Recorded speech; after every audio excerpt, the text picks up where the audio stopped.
Alright. Take two. Take two. Yeah. Right, and we're here Okay. with Mr. Daniel Armstrong. Hello, Jimmy. Hello. So Daniel Armstrong and the MONSOONS. Yes. That's your SoundCloud, that's sort of Facebook, that's the name Yeah. you're going with. So, started off, I got this group of guys, Kiwi guys and a Canadian girl, and we were the MONSOONS, we were all together. But then it sort of transpired that some of the band members couldn't commit and all that, so I was like, no, I'm just going to do it by myself and I'll get guys in and all that, and they'll become the MONSOONS and all that. So That's quite cool. a few different members, yeah. Because I was wondering, like, because there's always that controversy of, oh, we've got the lead head, like, Yeah. you've got your name Daniel Armstrong, and then you've got the band, it's like, Yeah. But no, that makes more sense now that you are the consistent theme. Yeah, and I never wanted to be a solo artist. I don't usually... I mean, loads of my favourite artists are solo artists. Like, I mean, especially ones around at the moment, like Father John Misty and people like that. But I always wanted to be a band, like part of a band. Yeah, but, I love being... I know what you mean. It's Yeah. the idea of it's just like hanging out, Yeah, I don't like being centre of attention so much in terms of that kind of stuff. But this was just all my songs, and then one of the other guitar players decided he wanted to write songs, and his songs are brilliant. So we were just like, yeah, let's do all of it and make a band. But then didn't entirely work out, and so they disbanded, and then I just kept going by myself, and then I got one of them is back with me, and then I got a good drummer from London, and then another Kiwi guy playing keys, and I've got a girl from, I'm going to say Dunedin, who's playing violin for me. She's coming tomorrow night. So That's so sick. it goes, yeah, so it's good. It's good fun, man, and it's I really enjoy it. It's one of my favourite bands I've ever been in my life. Yeah. That's the best. When it's fun and you're enjoying it, that's the most important part, in my opinion, of like a creative outlet. Yeah, there's no point doing it if you're not enjoying it. No, yeah. fuck no.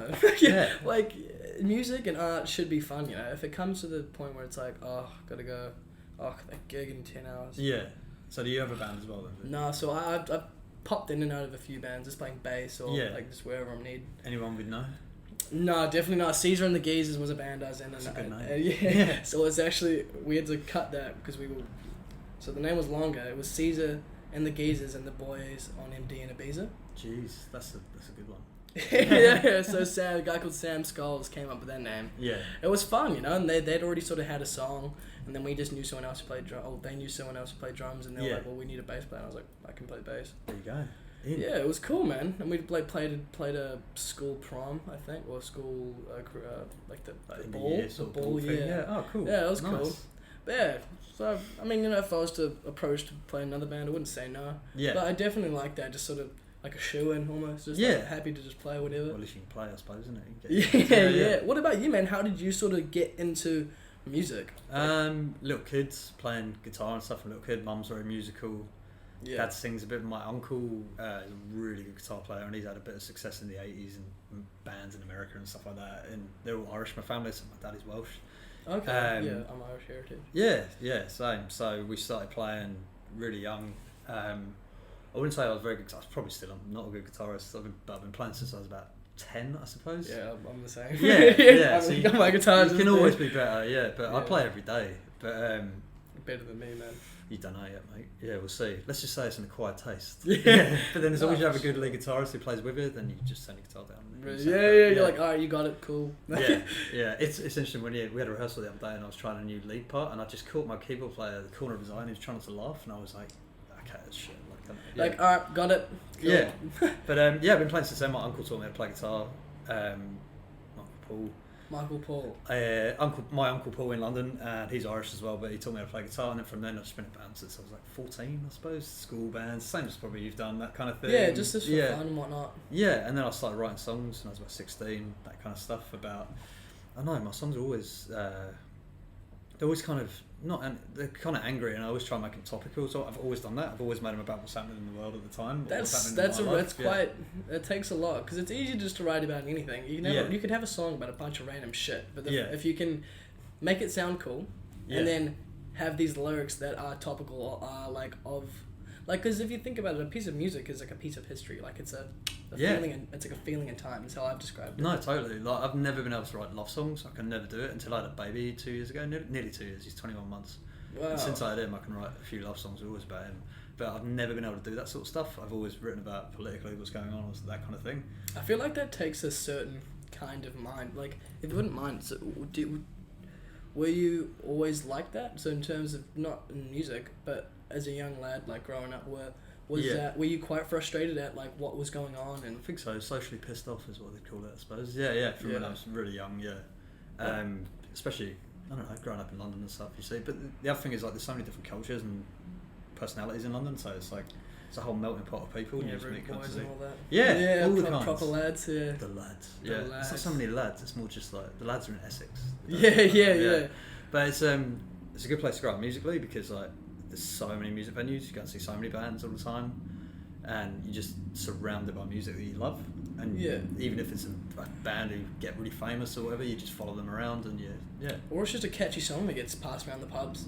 It's a good vibe, and I love growing up in that sort of that atmosphere, and it's definitely made me grow as a songwriter anyway.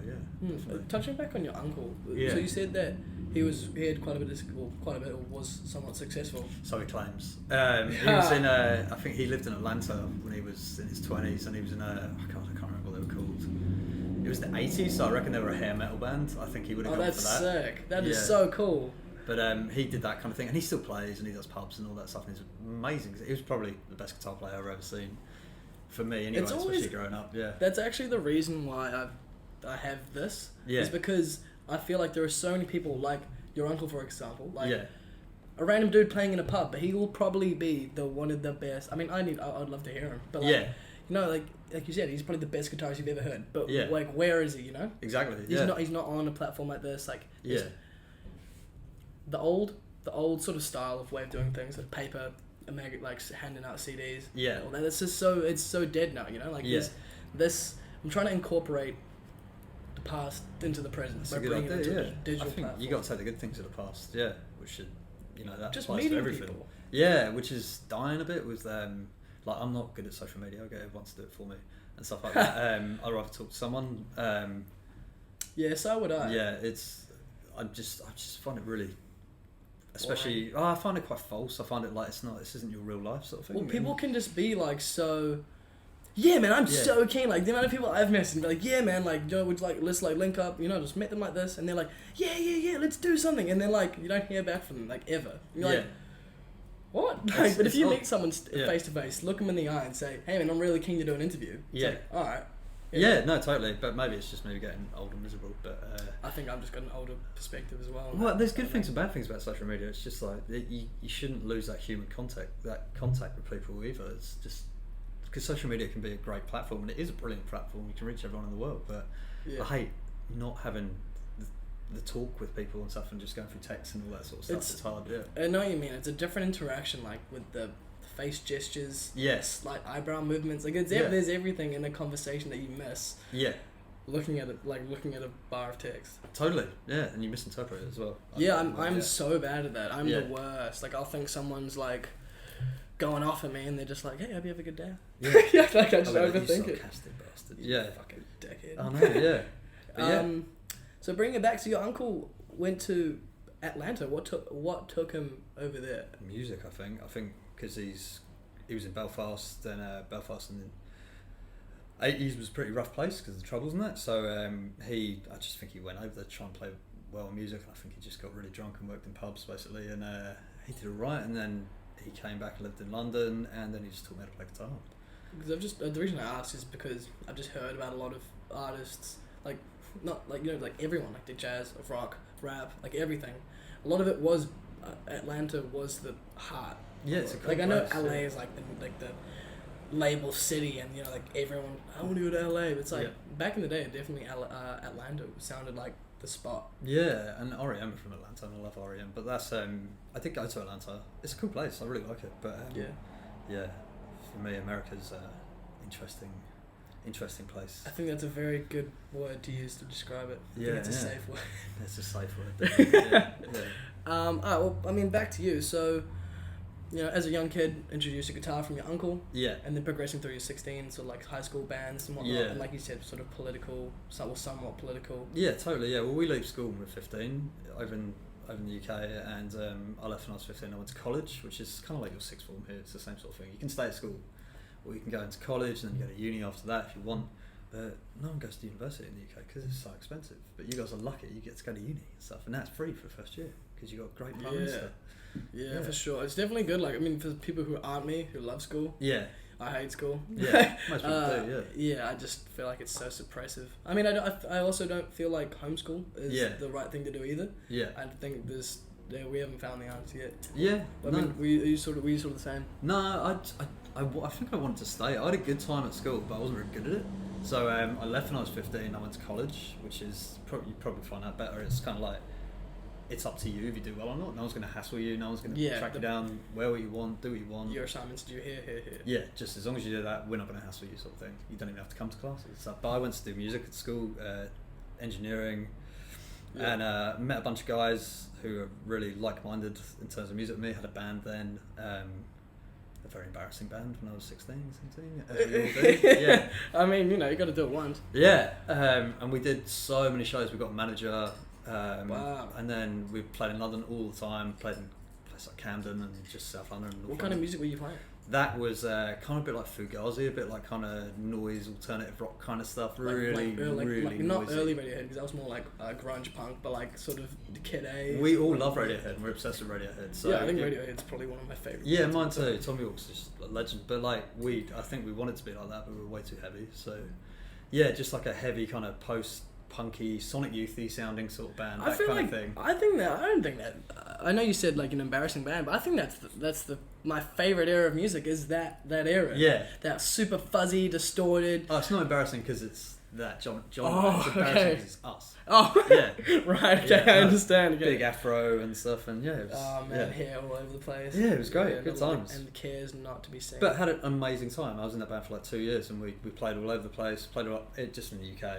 So like the whole idea of touring and getting around and being able to do that with a band was not foreign to you at like a young age. No, you get a van and you just do it. And we got a van, manageable van, and we just toured around. We did like in the middle of the country. We did Leeds, Sheffield, and then we did London. Mostly London. There'd be a few in Cambridge, but no, you literally, because you're only 17, all you do is write all the time with your songwriting partner. All these emotions. Oh yeah, so emo. Man. Yeah. Oh, my feelings. Yeah. I remember being like, I think I was 16 when 9/11 happened. I remember that. Where were you when 9/11 happened? I was working in a record store, and we'd been out, got drunk the night before, and then the rest of the band came in, and they were like, something's happened to America. And I was like, jeez. And then we just had the radio on, and we were just like, what's going on? What the heck is going on? And then I remember going home, watching all the coverage with my friends, and then just getting drunk and watching South Park. Fuck yeah! That far out. That's what we do. Yeah, it was really odd. It was a very odd time, but I remember writing loads about that kind of stuff and conspiracy theories and stuff. Man, conspiracy theories are very, very interesting. Oh, don't get me started. I will get you started. No, don't. Gosh, we've got a lot of times. Like we can. My girlfriend will turn this immediately off if she knows talking about conspiracy theories. She's got a magic button. She does. Yeah, they've got their sixth sense. Yeah. Then progressing on then, so, younger. Oh, actually, a question I was going to ask you. Yeah. Do you still feel like that is possible today? It's, few lads, garage, guitar, bass, microphone, drums. It depends what you measure. Oh yeah, totally. It depends what you measure success as. Like, I don't really think like. Or even if success even matters to you. Yeah, exactly. Like, as long as if you're playing music, you're doing what you want, you're successful. Like it, but yeah, it's totally possible. Like, I'm surprised that more people don't do it. But which will get me on. I'll get to that afterwards, which is why New Zealand's quite different in that respect. Yeah. But I lived in Australia for 2 years as well, Melbourne, and people just play all the time, get in the van and they go and play Sydney, or they even get a cheap flight or whatever. But I bet there are more AC/DC cover bands in Australia than anywhere in the world. Sydney, definitely. But Melbourne's pretty cool, So Melbourne's. Yeah, I've heard it's like the Wellington of. Yeah, it's like the Wellington on steroids. Yeah, it's really cool. All kinds of genres, all kinds of venues, every night of the week. Subcategories on Sorry. That's right. But yeah, constantly like really cool stuff happening. People like just artists everywhere, like really cool stuff. Yeah, it's awesome. It's like a massive K road. Basically. What about okay? Well, let's just touch on that then. With actually, we'll come back to that point on like your view on Melbourne and the possibilities there, and then we'll come back to that on New Zealand. Yeah, totally. Yeah. So just sort of progressing on with your timeline. Yeah. So you've 16 bands, and then you've gone to not college, but you've gone to study sound engineering. Yeah, I did 2 years in Cambridge, and then I moved back to London and did a year at this place. God, what was it called now? It's a place called Ladbroke Grove. It's near Abbey Road. And Oh wow, okay. yeah, it's nothing to do with Abbey Road. So the place we actually, Damon Albarn from Blur, he owned the place we were at, and all it was real basic studio engineering. Then it got harder and harder. But I realised I didn't like it after a while. I was like, oh, fuck, this is boring. I feel like engineering, I've got a lot of respect for it, but I think it takes a certain mind. I used to really love sound engineering. Just in my I started mixing side of stage. And then from there I progressed into my own thing. But I know what you mean. It's all in the minute details, and listening to those 4 bars 20 times and being like, okay, now it's good. I just don't have the patience for it. So fair enough. I don't mind live sound, doing that kind of thing. That's different. But I think live. and I don't mind recording, but I just got really frustrated and was just like, I just want to write music and stuff. Yeah.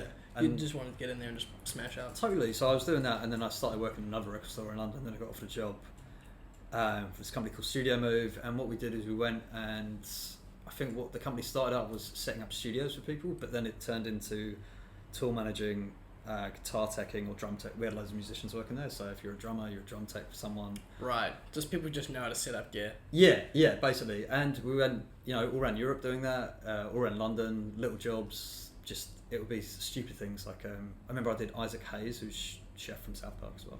And really? Oh, that's right, because that's how they knew him. Because they were like really into his music and his voice, and they were like, please come and do the voice. That's right. So I remember I had a job, pick him up at the airport and take him to his hotel, and then go and set up his gear at Shepherd's Bush Empire. And it was stuff like that. We do that all the time. So you get to meet loads of musicians, loads of bands, and all that kind of stuff. Was there anyone that you met that you were sort of like, I know some people that don't care about celebrities at all, but there is that one celebrity you meet and you just get a bit shaky, get a bit like, oh my god. No, I don't. Nick Cave, I love Nick Cave, so I really like talking to him, but he's not what I thought. I thought he'd be like a scary Nick Cave, but he's actually super down to earth, really. Really? Because I thought he'd be super dark, dreary cigarette, like just he's older now, I guess. So I guess maybe he was like that when he was in his 20s or something. But he was lovely, and Warren Ellis is the other guy in the Bad Seeds, is brilliant as well. So yeah. Yeah, because I'm a big fan of Nick Cave and oh my gosh, Tom Waits. Yeah, me too. I noticed that. Yeah, I love Tom Waits as well. But no, that was great. I got to work for them, and then Amy Winehouse jobs and stuff. Yeah, so with that, I remember you saying that. So with Amy Winehouse, so that was just doing guitar tech stuff. It was just setting up gear. I remember she did a show on, I think, called Jules Holland, Later with Jules Holland, which is a BBC. It's like a live show. I think you had one here years ago. Someone was telling me. I don't know who was telling me, but it's like a cool artists from all over the world will go and play in a circle, and then there's a presenter, and they play a song, and then he introduces the next band and all that sort of thing, and which has to go and set her stuff up. Yeah, it's an amazing show. It's been on for like 15, 20 years, but just set her gear up, and that was that sort of thing. But I used to see her around all the time because I lived in Camden at the time. Right. And we used to see her in all the pubs, and sometimes she'd be working in pubs, like on a Sunday afternoon and stuff like that. What the heck? That's just so crazy that you were there when she was doing her small time stuff. Yeah, this was when she released her second album. She still be working in pubs on Sunday and stuff like that. That's so cool, man. She was really nice girl. Yeah. And so I guess on that, did you, as you had that sort of many interactions with her, singing around and whatnot, when she died, did you? We sort of, everyone was sort of sad. Yeah. Everyone was like, oh, what a shame. But did you sort of feel somewhat of a not really. Just I don't think I knew her well enough. Community. I don't think I knew her well enough, but I thought she's an incredibly talented girl, and she's so sad. Yeah, she's so talented, and it's very sad what happened to her. I'm sure you've seen the documentary. It's really sad. But no, I don't think I knew her well enough to feel personally. Obviously, just as sad as everyone else, But, just what a shame, what a loss, Yeah, part of the 27 Club. Yeah, that whole don't even get me started on that whole conspiracy, but it is a conspiracy. You heard it here. Yeah. But no, she's great. All those people are great. And so with the guitar tech, just roadie guitar techs. Yeah. Like Amy Winehouse, what's his name from South Park? Yeah. We did. Who else did we do? We did so many. Honestly, we did Leonard Cohen when he went to Glastonbury. We did that. We did MGMT. Wow. Yeah, they were the good ones. Yeah. What was setting up for them like? Well, they play to a backing track sometimes. Yeah, and there's just all synths and keys, right? But when they first came out, it was just synths, guitars, drum, electric drum, that kind of stuff. Yeah, just pads. But then they did a song called Kids, which got really big, and they just sung to a backing track for that.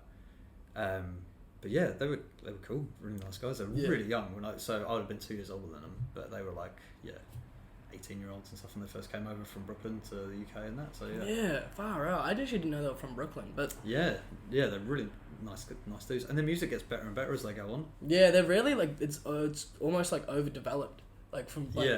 back then, it was such a developed track. Yeah, but I guess they were really interesting but kind of poppy before, and now they've gone really psychedelic and really interesting. I love all the stuff they bring Yeah, out man, I these haven't days, tapped in with them since they were like pop. Yeah. So, yeah, I need to tap in with them. And there's only 2 of them as well, so Yeah, exactly, really which cool is like bands. really cool. Yeah, they're awesome. Yeah, and we did that, and then I just kept wanting to write my own stuff, and I just got really sick living in the UK, so I just left. Is that just because you needed to change the scenery? Needed a change. Went around traveling for a bit, South America and all that, and then ended up in Wellington. How did you go from South America to Wellington? That's just such a fucking... No, it's pretty normal. You go Peru, Bolivia, then you go to Chile, and then you get a flight to Santiago, and the next stop is Auckland. Crazy. Yeah. I didn't realise that was just such a normal thing. It is a normal thing, yes. You can get cheap flights to South America. Well, cheap. Cheap. Cheap as they come, yeah. Cheap, yeah. So yeah, just came to Wellington, and I really liked Wellington. I was there for about 7 months. I really, really liked it, and I started a new band there with a guy from Atlanta, and then we went to tour in America, and we were there for about. How did 2 that months. come about? Was that just sort of just like, hey, Should we go let's tour? Yeah, it was just like, should we just go tour? and then just like calling up pubs and or calling up rooms and whatnot? emailing venues and stuff like that. So No management? No, Okay. it was just a service at that time. So we went and did that, and we loved it. Like, it was good fun. And then I was like, let's go. I don't want to go back to the UK, so I went to Australia, and then stayed there 2 years. Didn't really play too much in Melbourne. Was in a bit of a couldn't really find the right musicians I wanted to play with and stuff like that. Just a bit of a rut, just sort of... Yeah, totally, a bit of a rut. And then when I left Melbourne, I started writing loads again. Did a few shows. I think I did one in Dunedin. I came to Dunedin, and went to Canada to live. Then came back here, and then back to the UK for a while. Did some shows, and then last year I went back and I went to Ireland, did some shows. And I was supposed to be there all of May, but the virus. The virus. Yeah. The Yeah. virus. I know. The big COVID. So yeah, we did that, and now I've been playing with this band over here for, I suppose, a year and a half, 2 years, and it's wicked, and I really love it. And we put a single out, I put a single out just before lockdown, and it's gone so well. So I think that was on your SoundCloud. I think I was listening to that. It's such a cool track. oh, thanks, mate. Yeah. No, it's just different. Like, Yeah. there's a lot of like cool bands like that I've seen sort of come up, like just being in Auckland and sort of going to gigs as a young high school student, Yeah. and sort of seeing what happens, and it's just so different. Like back in the day, like with the like people like the Czechs, and I actually know one of them, but I didn't know their music very well. A guy called Cameron. I met him recently. Was he the guitarist? I don't know. Hey, I need to check him out. Because my brother was in a band called Space Creeps. Oh yeah. And Okay. if you talk to him about Space Creeps, he'll know who they are. Yeah, because okay, cool. the lead singer of Space Creeps, Jack, was friends with, I think the lead guitarist and drummer would play with but they're over in UK, or they were over in UK and started a band over there. But tangent. So what did you think about like that kind of music? It's just like classic rock sort of. Yeah, I mean, some of it. God, I've never been like a big classic rock guy. I've always liked the alternative, the more underground sort of thing. But yeah, for sure. I remember when I decided I was going to leave UK, I was just going to pick anywhere to live, and I picked New Zealand because I was listening to a guy called Liam Finn, who's Tim Finn's son, and I absolutely loved what he was doing. And then I think it was, do you remember Lady Hawk? Yeah. So she just kind of came out then, and I was just like, she got picked up and just went.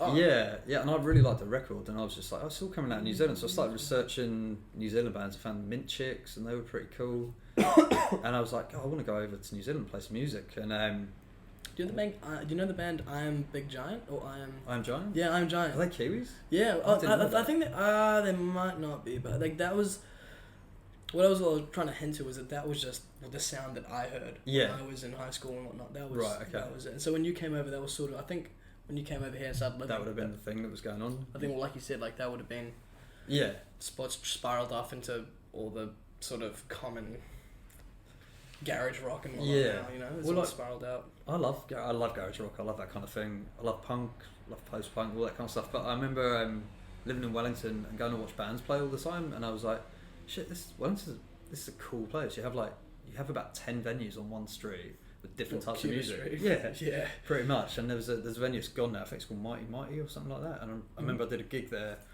and no one had heard us. It was me and a drummer, and I was playing an acoustic guitar through loads of pedals, loads of distortion pedals and all that. Yeah, an acoustic guitar. That's sick. And it was absolutely packed, and everyone sat down in front of me, and I was like, "Fuck, this is weird. I don't know this," but I kind of liked it, and it was like. It was like a packed out house, and we were opening up for whoever the band was, and it was just like everyone was sitting cross-legged on the ground. I'm like, this is like a pub. What's going on? Yeah, but it was good fun. It was a venue. It was incredibly awkward at first. I was like, why are you all sitting down? Yeah, and they just all stared at me, and I was like, but it was good. It was good fun. But I really took to Wellington. I thought like, I like what you guys are doing. I like all the cool bands coming out. I like that you just. It's a really artistic city. You got lots of different stuff happening, and the weather's terrible. yeah, windy as shit. Windy as hell, but like there's a cool vibe there, and I feel like the vibe between I'm not sure what it was like back then, but when I like my experiences in Wellington, it's just a lot more accepting. Oh yeah, it's just totally, like you know, oh, you do some cool shit. Oh, that's fucking sick. Like, oh, you wear those pants. Oh, fucking cool. Like it's not like I feel like around here there's like the only way I can describe it is like a harder eye. You got a harder eye in Auckland. Yeah, for sure. Yeah, it might be like that. Like I took to Wellington straight away. I loved it. I just loved it. I guess you got the art unis down there and all that, so there's a lot more. Just like creative sort of. Yeah. So it's a creative hub, and I thought it was a really cool place. Really dug it, and then left. Didn't think I'd ever come back to New Zealand, to be honest. Like I thought I'll try somewhere else, but then I did really take to New Zealand. I loved it. So coming back, I wanted to play music again, but I ended up in Dunedin, and I know in the 90s that was the place, but there's no music scene there now. There's like no venues get closed down. I actually didn't know that. So Dunedin was the spot. In the 90s, apparently it was, with what's the big band? The Chills. Oh yeah, that's where they're from, and the Verlaines. So just like you said before, like garage rock. Just kind of like alternative rock music. Dunedin was the place, but that's way before I was anywhere. I was only 8, I think, when that was happening. But it was. I just felt like Dunedin's cool. It's a nice place, but it's very insular, and there's no diversity there. And really, so it's just sort of like a set circle. Yeah. It's. I mean, the students stick to one end, and I think the local council shut down all the venues and stuff and bought them and turned them into like uni blocks and stuff like that. Which sucks a bit, but the students seem to love it down there because they can do what they want. And I mean, I know heaps of people that have done that, just smashing tens all day. Yeah, that's what they have a great time down there. But there was no music culture. No music culture. I think dubstep was a big thing when I was there. Dubstep, wow. And I found out that dubstep was like 10 years before, and Dunedin was sort of just getting it.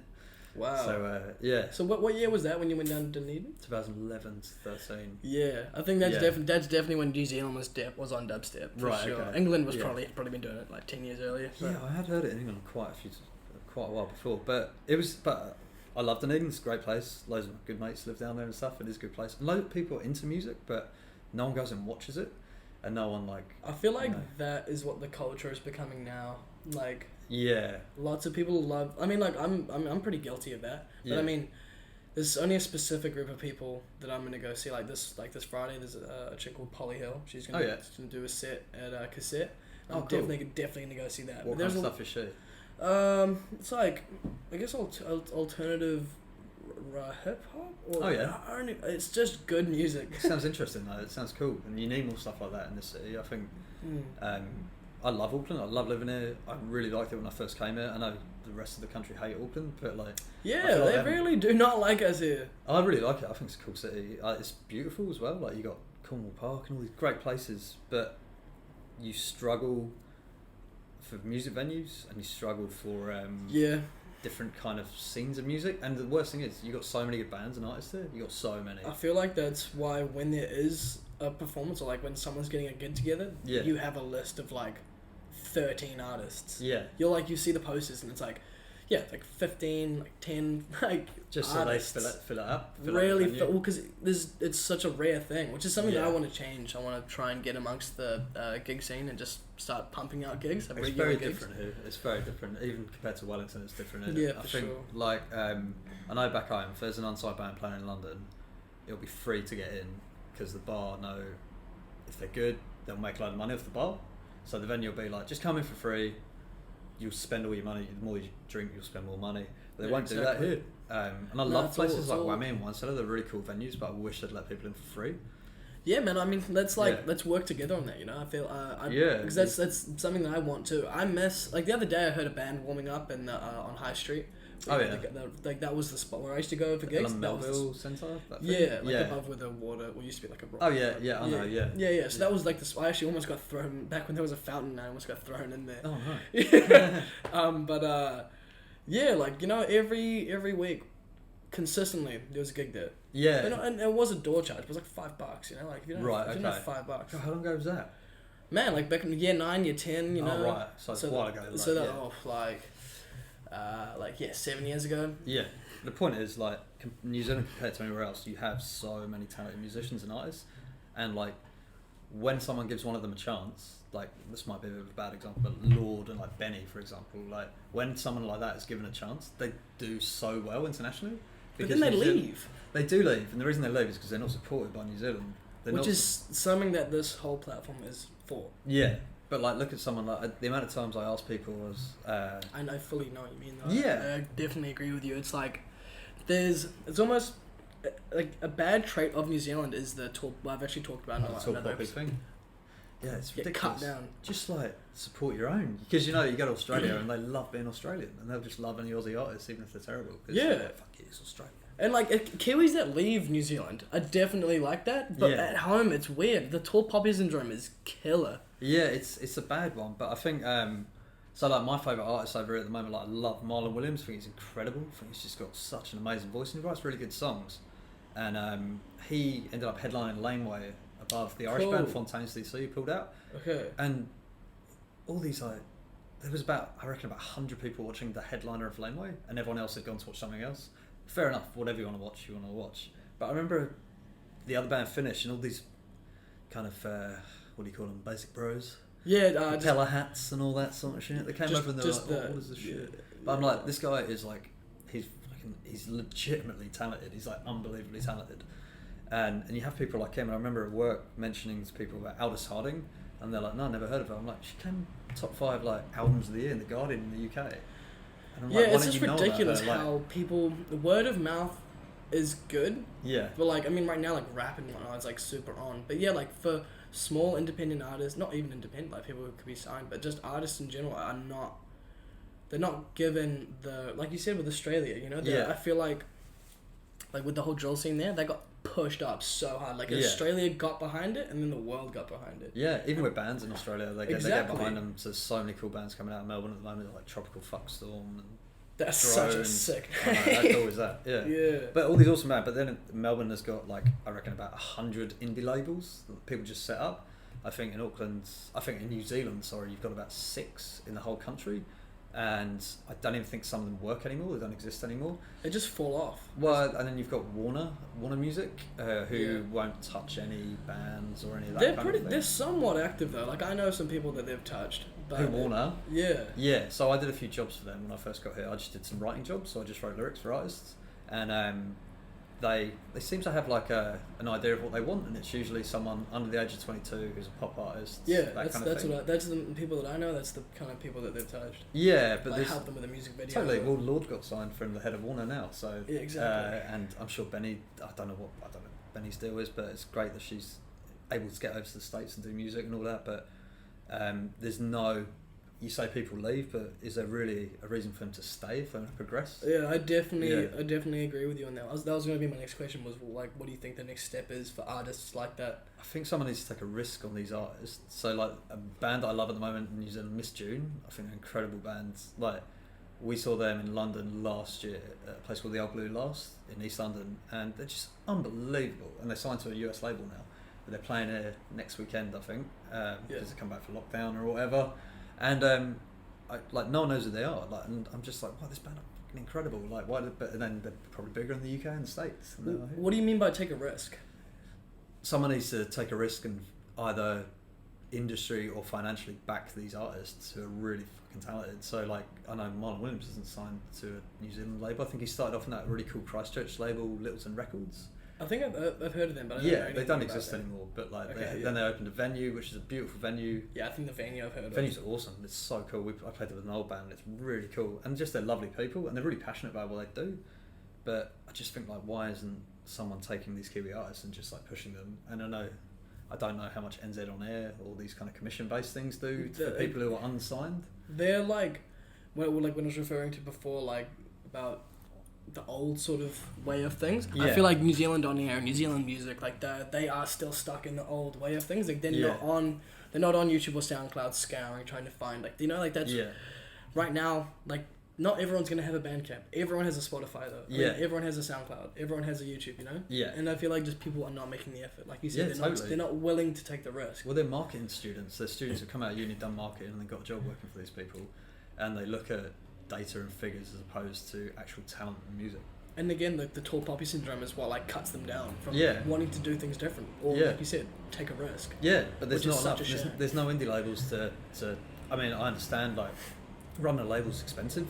But it'd be nice, I mean it's hypocritical because I haven't done it, if there were like an indie label that took all these bands under one sort of wing, so to speak, and just helped them out and just booked them tours and booked them shows and just showed them how to get to the next level sort of thing. But you don't really have that here. Man, I mean, that's when I feel like, like you and I could work together with something like that. Like, I personally, like I don't have a job right now. Yeah. But I don't have the funding to start a label or anything. Yeah. But just like this, like with this, what we're doing right now, like educating people on what could do. Like it is still possible if you've got enough to buy a van. If you've got 1.5k, split that 4 or 5 ways through a band. All got instruments. You can go Auckland, go up to Kaitaia, come back down Whangarei, go to Wellington, go everywhere. Like like it's still that is still a possible thing. Oh, it's totally possible. The other thing is like, I think Auckland's guilty of this, but I think Wellington's a bit better, and I don't really know. I don't know about Christchurch and that, but people in Wellington go and watch it, no matter if there's a band playing. Just like back home in London, if there's a band playing, everyone goes to watch it. Even if it's an unsigned band, it's free to get in. Let's go and watch a band on a Monday night. Why not? What else are you going to do? Exactly, it's a Monday night or whatever. So they either go to the pub and watch football, or they go and watch a band, that kind of thing. Yeah. Or dinner. They go out, whereas in Auckland, it's a bit different. Like people don't go to Wine Cellar, don't go to Whammy Bar enough unless they know who the band is. Yeah, like I've walked into Whammy Bar once, it was a really cool hardcore gig going on. And I was so pleasantly surprised. Yeah, because there's cool bands, and Whammy Bar and One Cellar are really cool venues. Like I like the dirtiness of it, and I love that. I love that kind of scene. Yeah. But I just wish there was a bit more accessible for someone 17 ain't got any money to just walk in and watch a cool band and maybe buy a beer that is contributing to the Wine Cellar or the Whammy. Exactly. But I don't know, there needs to be better balance for that kind of stuff. I think people are just so keen to just like, oh, like this is hot right now, like I'm just gonna listen to this. Like people aren't, like you said, they're not willing to go out and watch or go out and just, So it seems to be Friday, Saturday nights, the only nights people go out, which is, some people ain't got money, some people, I totally get it, but it seems there's way more shift in that direction than people staying and do a Netflix night and they would go and watch a band or something like that. Yeah, definitely. And I mean, also, like, guilty, like, in winter, no one's really going to me too. Guilty. I've got mates who won't come to my shows. But in summer, there's definitely no excuse, like it's warm at night. Yeah, but it's just a cultural thing, man. It's just like, for sure. There's nothing wrong with it. It's just different, that's all. Like, when you go to the States or you go to England, or people go and watch bands all the time. Yeah. I think the way to get in there with Auckland would be getting in with the markets. Like, not just that dude. There's a couple cover like songs and playing his acoustic guitar. Like, get fork out, get a band. Yeah, stuff like that. Yeah. People, I don't know what it is, but people in Auckland love markets. Like, I love going to markets. They love a farmer. It's the whitest thing you can do. It's great. Organic farmers markets. Yeah. Throw your own field tomatoes. to plate. Yeah, it's great. It's amazing. Yeah. Or like, just I don't know. Like, you're right. I can't stand those guys. Like, but I mean, that's great that they're doing it, and the guys are playing 10 Ed Sheeran songs in a row and that kind of shit. It's great. Like, let them do it. It's not affecting me. I mean, they're those guys are definitely doing it because they're. I mean, it's not my place to say why they do it. Say it. Well, they're just dudes that have a sad life and they just love playing the acoustic guitar. Yeah. But they don't want to go anywhere with it, which is fine. Do that. But for people that are running these venues, please hire people that are passionate about what they're doing and actually want to go somewhere. Like that guy. We'll do Ed Sheeran cover nights and stuff. That guy Theodore, that loves playing Wonderwall for 3 hours. Yeah. He's probably good for a wedding reception, Yeah. I mean, there's a time that sort of music, like, you need to have music you hate. I think I agree with that as well. And like, Well, I mean, because everyone likes different shit. Like Totally. I actually like a subgenre of rap or like singing, like sad boy rap from Sweden. Like that's where that's come from. Oh, But Leah, my girlfriend, hates that. Yeah, I've got stuff my girlfriend bloody hates as well, and she's got stuff that I hate as well, I'm sure. But it's good to have diversity. It's good to have different stuff going on. I wish Auckland had that. Different stuff all the time. Venues playing different stuff all the time. I don't want to, I can't stand Ponsonby, I got to say. I go up there and it's just like the same shit going on all the time. But Clay Road is definitely on the right track, you know. Yeah, Kadanga Road is really cool. That's where the majority of my gigs, they've definitely been there. Yeah. Ponsonby's definitely like. It's just not my scene. Like I get that, like if you work in, I don't know, you work in investment banking and you're 25 and you think you're shit hot and you want to go up and there's just not a lot harass women. So it's the place to go. Yeah. I mean, like I think what we're alluding to here, there's not a lot of diversity in that area. In terms of the arts, it's a small community with a small mindset that don't change anything. Then like it's just like fuck you, like. But maybe they're not interested in change, so that's fine. You know, it's what they want to do. They want to. Yep. I mean, it's their thing. We'll go do it somewhere else. I just won't go to Ponsonby, so yeah. Yeah, and then all those businesses will just all lose their money and they'll be like, oh, what happened? Actually, you had a wicked venue in Ponsonby when I first came here called Golden Dawn, and it shut down like a year ago, and it started as a pop-up and then lasted like 6-7 years because it was so cool, and it was a beautiful venue. It's free to get in most of the time, and it was just awesome. I saw some really cool bands play there, and then that closed, and I don't know what it is now, probably a drum and bass club. Drum and bass. Why is there so much drum and bass in Auckland? My God. Even people love it. People love to get on the gear and go see D&B. Do they actually enjoy going to see it, or they're just like, this music's loud, I can like get fucked up and like that's I think honestly I know obviously it's easy just to take the piss out of it, but no, like seriously, there are definitely people that are good at it. Yeah, they like I mean, same with rock, you know, like heavy metal. People are like, it's just noise. It's like, actually, metal's hard. Yeah, it is. I don't like it. I respect that good years of training. Yeah. But yeah, same thing. There are definitely, like with everything, there's people that love it. Yeah. And there's people that are really there for it. And there's same with every other genre. There are also people that like to go and get fucked up and just listen to. I mean, we all like to do that, don't we? But like the thing is, I don't understand why.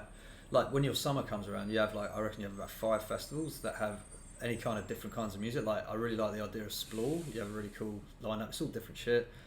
Laneway was incredibly disappointing. Like last year Lineout was definitely, or the one that's just been that one definitely subpar. Like the year before was like not bad. Yeah, but the thing is that's just me. Someone else might absolutely love this lineup. It's just been, but I didn't see many. There was hardly any Kiwi artists playing for one. I think that's the issue. There's not a lot of local talent, like local good talent. It's just people that are hot. They're going to have to this time because no one can come over. It was a quarantine for 2 weeks.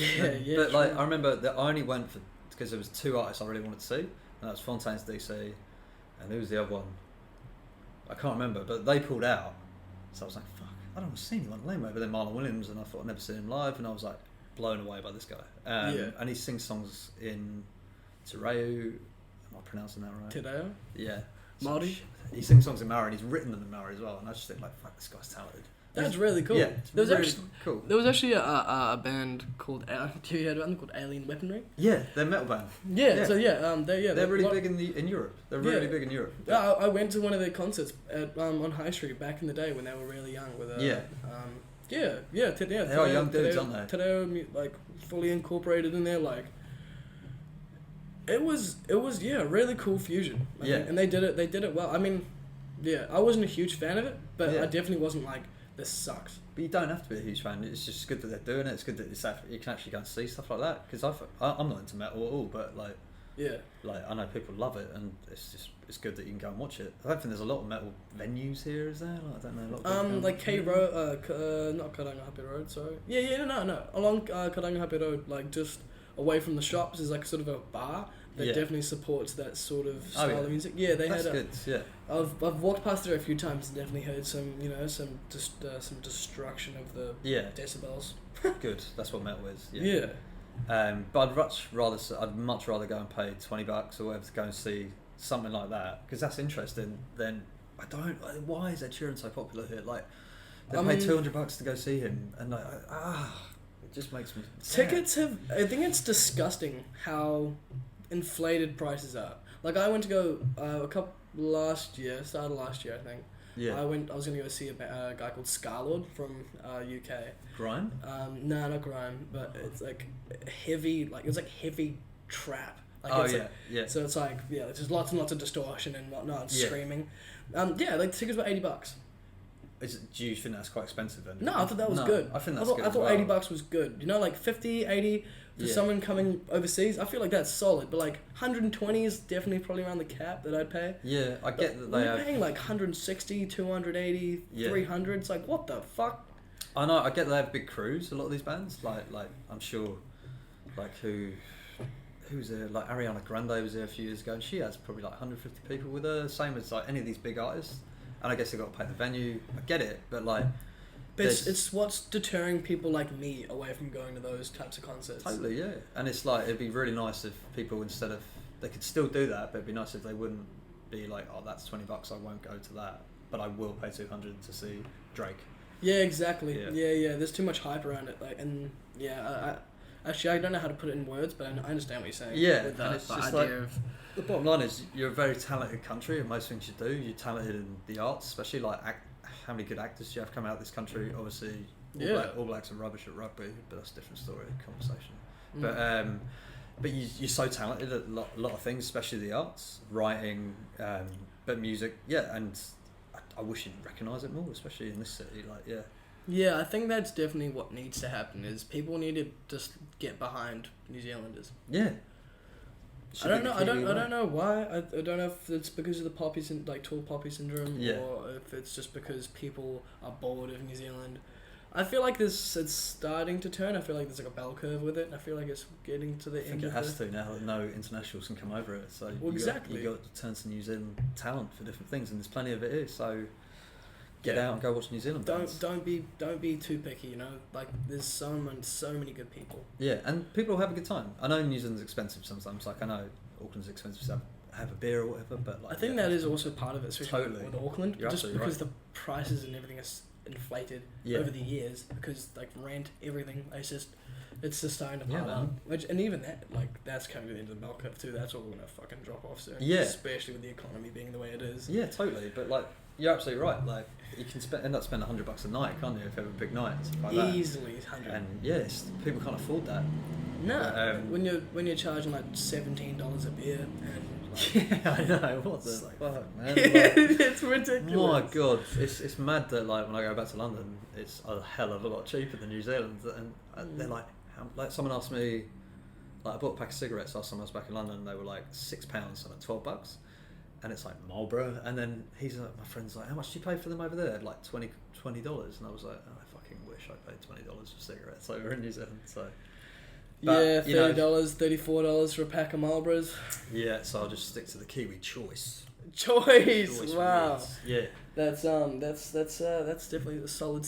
I know, but yeah, I mean, there's lots of things you can say that make things not work. Like New Zealand is expensive, but you know, put on free shows. People should be put like I just remember house party gigs in Wellington that are on all the time and stuff. Like Auckland should put on free shows, do things for free, get people coming to your shows, get a fan base. Like I think that's just the whole thing. People just need to be keen. People just need to get keen and not be afraid to just step out. Yeah, totally.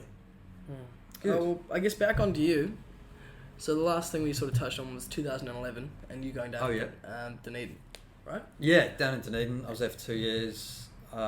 Didn't really do a hell of a lot. I was just working pretty much. Didn't really do a lot of music or anything. I was writing all the time, but not really. I think I did like one gig maybe.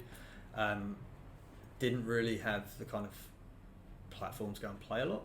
So On actually writing, yeah, what's your take on like with writers and whatnot? It's quite a big thing right now within like the rap industry. yeah, People not getting their credit, people feeling like they're getting screwed out of deals, yeah, people feeling like not getting paid their money's worth, Yeah. people just feeling like they're getting, writers especially feeling like they're getting fucked over. yeah. What's your opinion on that? They shouldn't get fucked over, should they? Really? What's been your experiences with writing? So it depends what you do. Like if you want to write for yourself, then the second you put something online, it's yours. Like you know, people can't nick it or anything like that. Yeah. But I've done a job for a New Zealand company where I did a bit of writing for another person, so I know that isn't mine. I know I'm just helping out. It's like a job. Yeah. So I know there's. Well, because I'll there's get different a royalty for it or whatever, but it's not like I'm claiming any. I'll claim a song I'll claim a percentage of the song as a writer, but none of the other stuff. Because it's a contribution. Yeah, but it's a contract as well, so it's like you know what you're in for. But no, people shouldn't get screwed out of their lyrics or anything like that, or any of their music, to be honest. But I'm sure it happens. It definitely happens probably more in the States than it does over here, to be honest. Yeah, it's sort of the scammer mentality is so hard over there. Like, have you heard about that happening to people over there quite a lot? Heaps. Especially with like another topic was with producers. Oh, really? Yeah, producers just not getting, people just getting screwed over, like, because you've got artists and then they get put 360s, but then producers and whatnot not like getting like 15% of like what it's worth, and then or not getting paid for their engineering, or not getting like paid that? for anything. Really? Oh, just getting screwed over, you know, like them giving them the track and then nothing back. That you know? really sucks. Or just no credit as well. That's why producers are adding tags and everything. Yeah. So shit, I didn't know that. That really sucks. That's really bad. Because there's so much talent within producing and so many minute details and things that just people do not understand. You've got to pay some. I thought you used them to do, so to speak. But that's mad. No, I didn't know that. Because producers were pretty much like interns. Yeah. Yeah, pretty much. That's exactly how they were treated. Taught themselves in their bedroom as well. You know, like I couldn't do it. I could probably help produce, but I couldn't engineer. It'd drive me mad. Someone tell me to do something. I don't have the patience. Yeah. No, I wouldn't do any of that shit. Nah, fair enough. But I like working with people who are really into it. It makes the whole process a bit better. Yeah, but you have to find the right people, because I've done stuff with people who are really detailed. So you end up doing one track 20 times, and then I'm just like, I want to kill myself. I'm like, man, I cannot listen to the song ever again. Like, I record at a studio in Devonport at the moment. It's called Two Dog Studio, and Two Dog. Okay. It's really cool. He hasn't been there that long, but he's from the UK, and he's got a really nice setup. Really cool dude, and he gets what you want to do. So he knows I like doing everything live and fast. So he'll let me do it live and fast, and then if it messes up, we'll go back to it. We'll go back to little parts or whatever. But not the 1 bar 4 beat. Like. No, if I have to play something more than 6 times, I'll either end up cutting the song or just releasing it shit. So like Fair enough. Yeah. Because it's like, again, it was a bell curve with that. If you can either it's good, leave it, or you spend 10 hours on it. Totally. It's kind of it's here not there. I know, and I feel like when I'm recording, I want to capture kind of a live sound as well. I don't like to make it sound so overproduced and so compression and all that. Yeah, all that kind of stuff. I want it to sound like it's live, like something. I recorded in a wooden room. yeah. But there's some wicked studios in New Zealand. There's one in Birkenhead called Toe Rag Studios. Toe Rag? That's a sick name. I think it's I've probably got it totally wrong. It's probably someone else. But he's got a reverb room, and you go into this room. You have to crawl under a thing, and he's got an original reverb plate. It's about the size of that wall over there, and it reverberates and stuff. So when you sing, everything reverbs in there or whatever. I had no idea that natural reverberation was actually how reverberation. Yeah, it's wicked. He's got tape machines. Yeah, there's some cool places, man. There's places all over this country. I guess my next question is, you've had such a positive experience in Wellington. Why are you in Auckland? I think at the time. Well, actually, how did you get here? Sorry. I got here I was in Canada. I went to London, back to London, and my wife at the time she's Canadian. She was in Canada, but she got offered a job over here, so we came back to New Zealand. And I was like, yeah, I love New Zealand. Let's go. But I'd never been to Auckland, and I'd heard all the someone told me in Dunedin, it's a smoggy metropolis. I was expecting Blade Runner when I got here. Oh wow, okay. I was like, well, the ocean is right there. And it's a pretty fancy city. City of sails. Yeah, it's pretty beautiful. So that's how I got to Auckland, and I was just like, right, I'm gonna do some music here. And there seemed to be a lot of more people you could collaborate and stuff with up here who would be into different stuff. The weird thing that I've heard about Wellington and Auckland, the two distinguishing factors, that everyone in Wellington, if anything, collaborate too much. Really? And the people in Auckland do not collaborate at all. That's interesting. That's the two distinguishabilities that I've heard between Auckland and Wellington. Yeah, I never heard that, but no, I'm sure you're right. Like, I don't know. The hardest thing I find here is every single show we did when I had the last lineup, we wanted a different person supporting us every time. Yeah. And we wanted to do a bit of gender diversity, because there's too many dicks on the dance floor, as they say. We don't want just all men, you know. Sausage party. Yeah, and I was sick of that. And so... well, it just looks a bit intimidating sometimes. Plus, a lot of dudes in bands don't have girlfriends. So if you book a band with girls in it, then they bring their boyfriends and stuff, and they bring more people. Anyway, we got different bands every time, and it's great fun. And there's a band called She Loves You. We had her a 4-piece girl punk band. Sick. Amazing artist called Kendall Elise, who's a kind of gothic country singer. and she was nominated for the country award recently. She played with us a few times.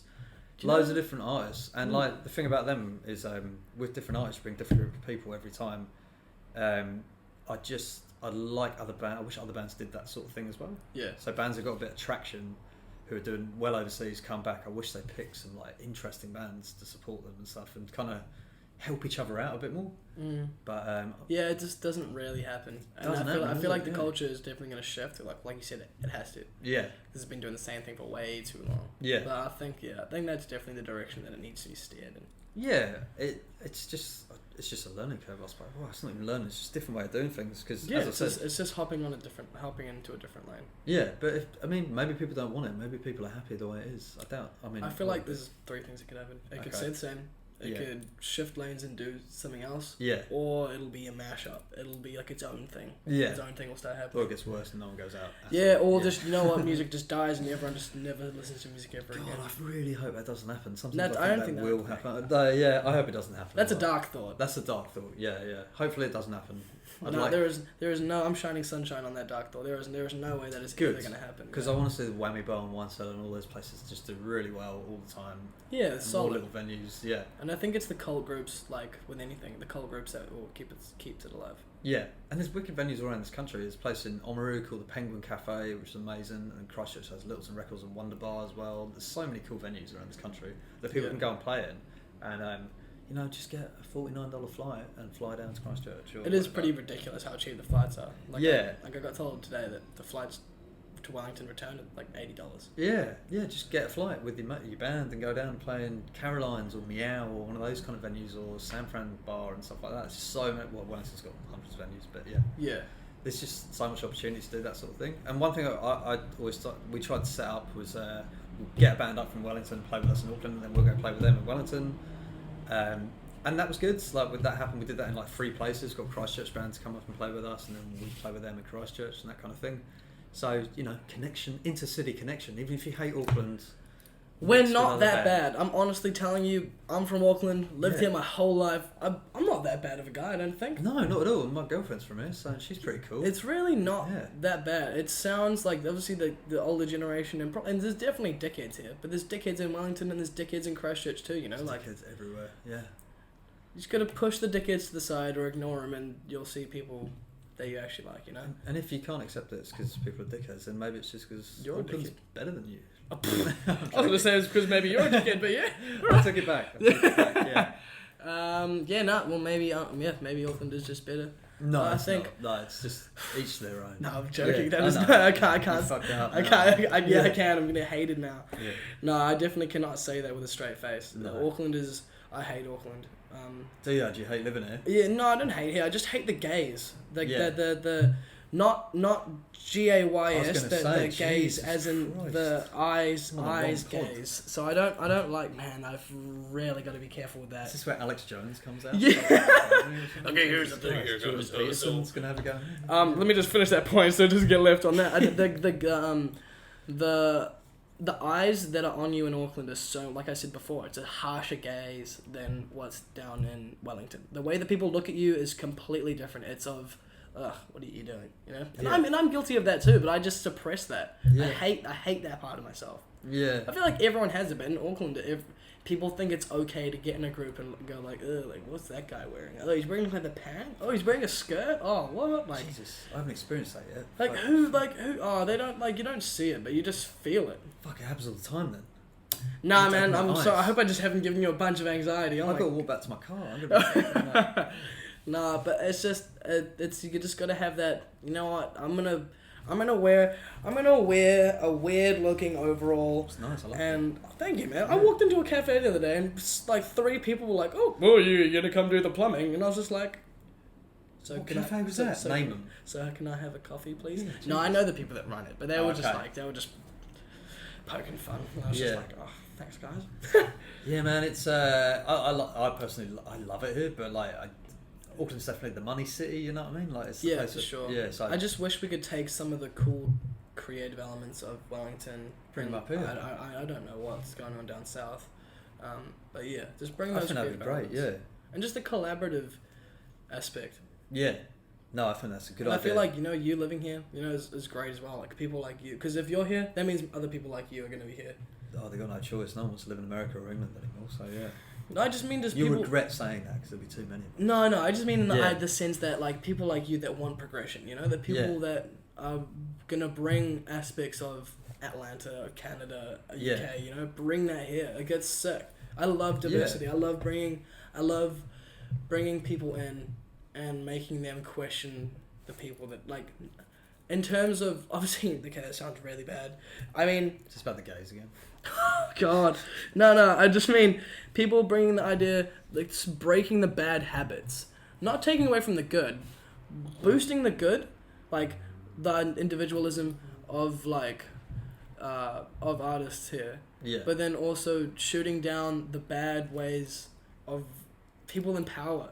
Like, the people that are choosing who's going here, who's going here. Like, just get in amongst it, do your thing, kill it. Like, there shouldn't be anyone that's stopping you. It shouldn't be the gaze. Shouldn't be the gaze of the person with the power. Jesus Christ. Yeah. It shouldn't be, the insecurity of yourself. Like, you're amazing. Yeah. If you're doing something creative and it's you're amazing. Like, unless it's causing harm to others, then fuck you. But if what you're doing, you're passionate about it, it's a piece of you. Just go, man. And who cares about getting famous? Just be happy. I agree with you. I think there's some cool places. Like, I really like this place in Kingston called Portland, and sometimes it can be horrible in there, but, like, they put bands on for free, and, some people aren't good, some people are very good, but you got to respect them up there doing that sort of thing. Like, we did a gig there, and a spoken word artist opened up for us, and I didn't know she was a spoken word artist. That's so cool. I want to get some spoken word. But the fucking balls on this girl to, like, do a spoken word on a Friday night with a packed out pub where people are, like, lively, and it's like, you have to really sit and listen. Yeah, but no, I mean, to be fair to it, didn't go down well, but, like, she just kept going. She didn't care. And I thought, wrong venue, but fuck, good on you doing that. I wouldn't do that. Yeah, I definitely want to get some spoken word artists. Yeah, she was awesome. Really cool stuff. So you got all these different types of talented people here, but you just need to help them out a bit more. Yeah. For sure. We sort of touched on Nick Cave and Tom Waits. Yeah. Also, my fedora is just down there. I did say that. I like it. Can I have a look at this one as well? Oh, yeah, for sure. This one as well. I just picked that up. It's a wicked hat. It's kind of like what do you call them? Looked like a Chelsea mining pensioner. Hat. Oh, okay, yeah. Like beads and stuff. It's a really cool hat. I like it. But we sort of touched on sort of those two artists. Yeah. Who else is someone that's been a really, like, big influence on you? Like you said, you listen to a lot of solo artists. Yeah. Radiohead, everything Tom York does. Like, I think Radiohead is just a phenomenal band. Him and Johnny Greenwood's just incredible guitar players and arranger. Ed O'Brien's cool. They're all cool. They're just amazing. They're amazing artists. Who am I listening to at the moment? Bob Dylan when I was a kid, and still loads of Bob Dylan now. His lyrics are unbelievable, and singing's great. Sounds like Weasel now. But think about people like Bob Dylan. Like, I think this is just my opinion. I think it's important if you're an artist who has a bit of a platform like him, where millions of people listen to you. It's important that what you say and what you put out into the world through your songs can change people's minds about things. So I had this argument with this guy the other day. He thinks that doesn't matter, and I think he was telling me. Someone said to me, "I have to admit, Ed Sheeran is a good songwriter." I fucking hate Ed Sheeran. I'm sorry to go on about him a lot. And I said, "No, I just have to push it down." I know. And I was like, "No, I don't admit he's a good songwriter. What about people like I've grown up listening to, like Nina Simone and Bob Dylan, and even all these artists who have something to say, like Bob Dylan, The Hurricane literally got a boxer out of jail because it was such a powerful song, things like that." And I'm like, if Ed Sheeran fucking wrote about certain things, maybe the UK wouldn't be so fucked in terms of its, as of today, racial division that we've just seen on the news today. But it's there. That actually is a topic. It's like, shit needs to stop. Yeah, I mean, it's not as bad as obviously the US, but I mean, it's everywhere. Bad. It's everywhere, totally. Yeah. And it's just not good. Yeah, but I just think if you have a platform, you can change a lot of things. If you're a popular contemporary artist, you can. I mean, also, why not? If it's so easy for you to write a song called Lego House, why not write a song about just loving each other? If you're a creative person and you are passionate, writing a song about how pissed off or upset, like any emotion, how can you not write a song about how affecting, like how much racism and how has affected you, makes you angry, makes you upset, like that's what you do. Yeah. You write about your emotions. Yeah. And racism should piss you off. It should make you upset. Of course, but then people like him, like he's part of a big music industry machine where he wouldn't be allowed to write stuff like And that. could probably be controlled. Oh, maybe he can't. Maybe he's just that kind of songwriter. But I'll never admit that he's a classic songwriter. Fuck that. Yeah, I personally, like, I'm not a big fan of Ed Sheeran, but I'm not the one to tear anyone down. Like, I feel like, he's doing his thing. He's famous. People like him, He's I shouldn't. I'm a bad person. I just fucking hate him. So. You're a horrible person. I know. I hate you. But I've always respected artists who can, like, really get across a point, who can really, like, really clever with You're lyrics. also just entitled to your own opinion. Totally, yeah. And I mean, I'm right about Ed Sheeran, but, like, most of the time... In your own head, you're right? Yeah, totally. But I totally understand. Like, I've always loved those kind of artists. But then I love Little Richard, people like that. I love the Beatles, the Stones, those kind of artists. Love Elvis as well. Even though a lot of his songs aren't, we didn't write them, but like fantastic artists. Always loved the guitar players as well. I remember watching a documentary about Jimmy Page from Led Zeppelin. He was saying his favourite guitar player was Elvis's guitar player, and just keeps going back and back. And stuff How like that. did you feel about Stairway to Heaven being proven in court that it was copywritten, or that it was stolen? Oh, that was like 2 years ago. Yeah, I didn't fully follow that, but I remember. Yeah, that was a big thing. Did it win? Exactly. Yeah, they lost. They lost they the must case. owe that guy like $20 million or something like that. I don't know. I think he got a pretty hefty chunk of change. Because Stairway was like early 70s, so he must have needed money from then. And he must be like in his 90s. It's like but he's like, what am I gonna do now? Get Like to my fucking. kids. Because Jesus. it was like a band they stole. They stole it from a band, I think. Well, it would have been Jimmy Page. Jimmy Page used to play session guitar, and he was a session guitarist for the Kinks. Who I loved the Kinks when I was a kid. Bowie, my mum's a massive Bowie fan, so I always listened to Bowie, and Bowie's just phenomenal. We just constantly changed all the time, like unbelievable artist. Yeah. Tom Waits, love his stuff. Like, I mean, he's. I get that a lot of people don't like him because his voice is. It's so expensive. his voice is my favorite thing. That's what you get if you Like smoke the way he 50 dies, fags he's a day. having a cigarette. Yeah. He's so cool, and like he's like one of those characters. Like, what's his name? Oh fuck, I forgot his name. But he's an actor, and he just constantly had many different characters, and no one actually knew the real him. Yeah, Like Jim Andy Carrey Kaufman. played him. Andy Kaufman. Yeah, Yeah, exactly. Yeah. No one. Like, I feel like it's a similar thing with Tom Waits, no one really, he's got so many different styles and different things, sing through a bullhorn into a microphone. I love that shit, yeah. It's No, just he's so great, interesting. like, and all those kind of artists, when I say solo artists, like, I love a lot of female solo artists as well, like... Very much so into the yeah. alternative, experimental... Totally, yeah. I love all that kind of shit. But more recent artists, like, I think Father John Misty is one of the most important songwriters of the last 10 years. His lyrics are unbelievable, and it's like, he had an album out 3 years ago called Pure Comedy, and it almost predicted everything that's happened in the States. So, like, Trump getting elected, stuff like that, and all that. It's just like, I guess the concept of that album is all about how like entertainment is the only thing people care about and stuff. And it's people like him, amazing songwriter. Oh, there's so many. I'm so tempted just to start talking about conspiracies because you've got me riled up. Oh, God, Trump's getting elected. No. The Simpsons predicted it. That's what I'm gonna say. They did. They predicted a lot of things. The Simpsons. The thing. Fuck it. The amount of, like, I follow an account called oh my god, I forgot his name. But it's like he's an economist, and he pretty much just studies the world, and like the things that he talks about, like in terms of COVID, they was right about everything with that. Like, Right. it was inflated and also like used to slip a bunch of shit under the rug that's happening in America and Right. all over the world. Yeah. Like, all of that shit. And then let's just be honest, like the whole Jeffrey Epstein thing, like every dog man in the world. He's alive. He's alive. He's Do you totally reckon- alive. Do you reckon he's I alive? just think he's alive. I think it's too coincidental that he killed himself and there was no security guard and no camera on his jail. Oh, I think he's alive. 'Cause I just know that he didn't kill himself. Never thought about him being alive though. I reckon he's on one of his islands that he owns, Virgin Islands or something like that. Because like, It's he indicts ridiculous. so many people. Because we're actually, my girlfriend and I are watching it. The Netflix one. Yeah. Like, I watched 40 minutes and I was too horrified. I love how Trump says he didn't know him. Or he didn't really know him that well. He's in every video and photo as well. It's great. Prince, what's... Prince Andrew. Okay, there's a good example of songwriters, right? Netflix make a documentary about Jeffrey Epstein that fucking nails all of them. Prince Andrew gets summoned to America to go to court. Definitely because of that documentary. Definitely because new stuff has come to light. So, that's the same for songwriters. They have a platform where they can influence certain things and draw people's attention to certain bad things in the world, all good things, and you can actually make a change through your music and stuff like that. Same way a documentary was done as well. Yeah, it's another one would be like Michael Jackson. I've watched a lot of documentaries on him. Is he innocent? Is that what we're gonna say? I don't know. My opinion. Asking me about anything controversial. Yeah. I don't know. You don't know. I don't know. I don't know any. I'm not them. Yeah. I'm not working on the court case.